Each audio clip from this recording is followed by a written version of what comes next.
Hey guys, Tyler2K here talking about the buffering system. Button buffering allows for complex inputs with more consistent results. For instance, with Law's headlock drop, flubbing any of the inputs or slightly modifying the input timing will cause the throw to fail. Instead, if we actually hold down the 2 and slide the 1 plus 2, the game will interpret the command correctly and give us our desired results. This is button buffering. Of course, you can buffer multiple ways. Here we slide the 1 plus 2, let go of the 1, and then slide backwards.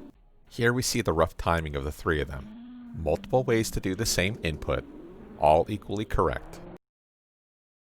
A dead button is a button that literally does nothing, and we can use this feature of the game to do some more natural buffering options. So rather than hold 1, slide the 3, let go of 3, and then do back 1 plus 2 as shown here, we can use a dead button technique to make the whole input more natural. So we're going to go ahead and do the 1-3 reps like normal, but on the final rep, before we recover, we're going to go ahead and tap 1 and then hold it, and then complete the shoulder ender. Now dead buttoning is not just exclusive to enders. Because Dragunov has no explicit forward 3 plus 4 ender, tapping a forward 3 plus 4 will give you a forward 3 instead.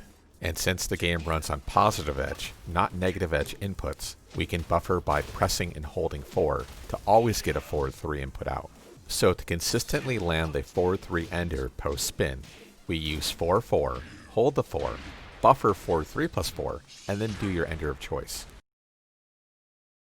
Here are some common combo examples. Most often they revolve around a 1 plus 2 input, but there are exceptions. Once again, keep in mind, buffering is by no means necessary. It's just to make your life easier. And any technique that allows your combos to be more consistent should be exploited, as that will allow you to focus on more important aspects of the game. Similarly, there are certain strings that have a sort of linear progression. Chloe down 4-2 can only lead to 4, which can only lead to 3, which can then only finish with 1. If we were to do down 4-2 into an option like key charge, namely 1 plus 2 plus 3 plus 4, then the full string would still come out. And the beauty of this buffering is that the inputs do not have to be pretty whatsoever. Here we mash a buffered back churn into a buffered back churn forward 3 plus 4, and as long as we understand the timing requirements, we do not get the wrong input out. You'll find this concept applies to quite a few strings. The inputs don't matter, just the timing. Getting away from combo usage, buffering is also a great technique to make sure what you want to hit right now comes out right on time, especially considering that certain inputs require almost a pretzel shape to your hand, and these inputs can be extremely awkward without any sort of button mapping feature. Let's shift gears and talk about chickening for a second. Buffering can allow you to properly chicken on reaction by holding down your last input and simply tapping the button right above or right below it plus forward. A long time ago, I had seen a tutorial video made by Neo Russell for Tekken 5. He covered quite a few topics, including buffering, where he showed an easier way to do Law's command throw. Today's video, of course, is no coincidence. I first saw that video on Tekken Zaibatsu, the premier website for any North America Tekken discussion.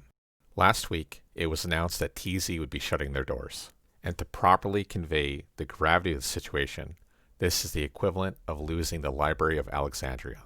Luckily, the community outreach has been tremendous, and there should hopefully be some sort of archive of TZ on the internet. But the influence and effects of Tekken Zaibatsu will be felt forever.